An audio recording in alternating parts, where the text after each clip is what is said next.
ইদানিং অনেকেই রাশিয়া যাওয়ার ব্যাপারে চিন্তাভাবনা করছেন। রাশিয়া যান, সমস্যা নাই। কিন্তু ভবিষ্যতের কথা চিন্তা করতে হবে। যখন একটা দেশে যুদ্ধ হয় তখন কোনো নিয়মকানুনই সেইখানে খাটে না।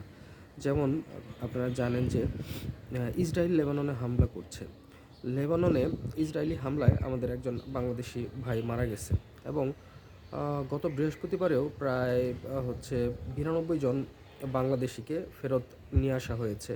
তারা স্বেচ্ছায় ফেরত এসেছেন এবং যারা ফেরত আসতে চাচ্ছেন না তাদের জন্যও নিরাপত্তা ব্যবস্থা জোরদার করা হয়েছে। এই পর্যন্ত লেবানন থেকে প্রায় ১,০০০ জন বাংলাদেশি ভাই ফেরত এসেছেন। যারা ফেরত এসেছেন তাদের হয়তো পুনর্বাসনের জন্য বিভিন্ন ব্যবস্থা সরকার নিবে। কিন্তু যিনি মারা গেছেন তার কী করবেন? তো রাশিয়া তো যুদ্ধ চলছে জানেন। রাশিয়ায় অনেকেই প্রলোভনে পড়েন বা অনেকেই হচ্ছে যাদের মাধ্যমে যান তাদের কথা শোনেন। কিন্তু একটু চিন্তাভাবনা করে যাবেন। কারণ ভবিষ্যতে কী হয় সেটা কিন্তু অনিশ্চিত।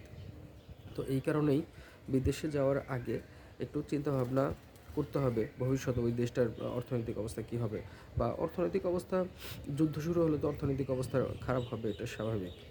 হ্যাঁ, তবে লেবানন থেকে যারা ফেরত আসতেছে এই ক্ষেত্রে দেখা যাচ্ছে যে সবাইকে সরকারি খরচে ফেরত নিয়ে আসা হচ্ছে এবং এয়ারপোর্ট থেকে বেশ কিছু সাহায্যও দেওয়া হচ্ছে। তো এটা শেষ কথা না, শেষ কথা হচ্ছে যে একটু ভাবুন, ভেবে তারপরে বিদেশে যাওয়ার সিদ্ধান্ত নিন।